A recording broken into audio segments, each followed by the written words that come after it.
గజ్వేల్ మున్సిపాలిటీలో 2వ వార్డులో ఈ రోజు బీజేపీ పార్టీ నుంచి గాడిపల్లి భాస్కర్ మాజీ చైర్మన్ గజ్వేల్ 2వ వార్డులో చైర్మన్ అభ్యర్థిగా నామినేషన్ వేశారు. ఈ సందర్భంగా వారు మాట్లాడుతూ నేను 2వ వార్డులో గతంలో చేసిన సేవలను గుర్తించి నాకు ఓటేసి గెలిపిస్తే నేను వాళ్లకు ఎలాంటి సమస్యలు లేకుండా చూసుకుంటానని హామీ ఇస్తున్నానని ఈ కార్యక్రమంలో సిద్దిపేట జిల్లా బీజేపీ పార్టీ అధ్యక్షుడు బైరి శంకర్, బీజేపీ పార్టీ నాయకులు, కార్యకర్తలు ప్రింట్ మీడియాకు, ఎలక్ట్రానిక్ మీడియాకు తెలిపారు. ఎవరైతే అభ్యర్థులు ఉన్నారో వారి పేర్ల పైన మంచిగా చూసుకొని ఇవాళ రేపు నామినేషన్లు వేస్తుండ్రు. రేపు భారతీయ జనతా పార్టీ అభ్యర్థులందరూ ఒకటేసారి 20 వార్డులకు సంబంధించిన అభ్యర్థులు ర్యాలీగా వెళ్ళి రేపు నామినేషన్ వేస్తారు. దానికి రాష్ట్ర పార్టీ నుండి ఒక ముఖ్య నాయకులు కానీ, ఎంపీ గారు కానీ ఎవరైనా హాజరవుతారు. తప్పకుండా గజ్వేల్లో ఉన్నాం కాబట్టి ఇప్పుడు గజ్వేల్లో భారతీయ జనతా పార్టీ నరేంద్ర మోడీ నాయకత్వంలో కాషాయ జెండా ఎగురవేస్తామని తెలియజేస్తా ఉన్నాం. మీరు గజ్వేల్ ప్రజలకు ఒక విజ్ఞప్తి, టీడీపీని చూశారు, కాంగ్రెస్ను చూశారు, చూస్తూ ఉన్నారు, టీఆర్ఎస్ ప్రభుత్వాన్ని చూశారు.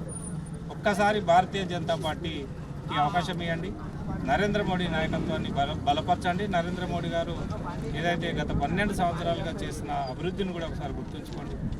భారతదేశం పట్ల మొన్న మీరు ఆపరేషన్ సింధూర్ కానీ మిగతా ఏది చూసుకున్నా రాను దేశం మీద మన బంగ్లాదేశ్లో కూడా హిందువుల మీద జరుగుతున్న దాడులు కానీ రాను ఇబ్బందులలో నెట్టబేయబడుతుంది భారతదేశం. కాబట్టి దేశం సుభిక్షంగా ఉండాలంటే నరేంద్ర మోడీ నాయకత్వమే శ్రీరామ రక్ష. కాబట్టి ఒక్కసారి భారతీయ జనతా పార్టీ అభ్యర్థులను బలపరిచి కమలాపు కొట్టేయాల్సిందిగా ఉన్నప్పుడు అవినీతితో కూలిపోయిన మున్సిపల్ను ఈరోజు చూసినట్టయితే విజిలెన్స్ కేసులు ఎన్నో కూడా బయటకు వస్తున్న సంగతి ప్రజలందరూ కూడా గమనిస్తున్నారు.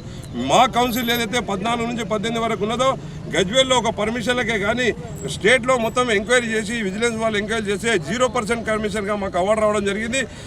తదనంతరము ఏర్పడినటువంటి కౌన్సిల్ అంతా కూడా అవినీతితో గజ్వేల్ ప్రజలందరూ కూడా గమనిస్తున్నారు. గజ్వేల్ ప్రజలు మార్పు కోరుతున్నారు. తప్పకుండా ఈసారి ప్రజలారా మాకు అవకాశం ఇవ్వండి. మేము ఒక విలువైన మున్సిపల్ను, ఒక అవినీతి రహిత మున్సిపల్గా మేము గజ్వేల్ ప్రజలకు సేవలు అందిస్తామని కూడా తెలియజేస్తూ, గతంలో 125 సెంట్రల్ ఫండ్ తోటి 125 కోట్లతోటి అండర్ గ్రౌండ్ డ్రైనేజీ మోడీ గారు శాంక్షన్ చేస్తే గజ్వేల్లో అది కంప్లీట్ అయినాక కేసీఆర్ గారు ఇంచుమించు 100 కోట్లతోటి సీసీ రోడ్లు వేస్తారని చెప్పి మోసం చేసిండు. ఈరోజు చూసినట్టయితే గజ్వేల్లో గల్లీలలో చూసినట్టయితే దుర్భర పరిస్థితి. ఒక్క సీసీ రోడ్లు కూడా, ఎందుకంటే అప్పుడు అండర్ గ్రౌండ్ డ్రైనేజీ మొత్తం తవ్వి మొత్తం సీసీ రోడ్లనంతా ఖరాబ్ అయినాయి.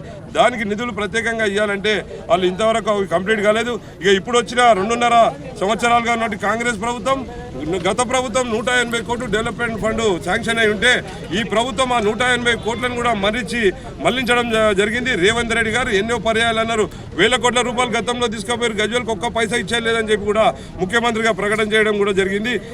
కావున ప్రజలారా, మేము సెంట్రల్లో మోడీ గారి ప్రభుత్వం నుంచి ప్రత్యేక నిధులు తెచ్చి గజ్వేల్ను అమృత్ మున్సిపల్గా మేము శాంక్షన్ చేయించుకొని 100 కోట్ల రూపాయల నిధులు తెచ్చే ప్రయత్నం మా ఎంపీ గారు దృష్టికి తీసుకువెళ్ళి మేము శాంక్షన్ చేస్తామని కూడా ఈ సందర్భంగా తెలియజేస్తున్నాం.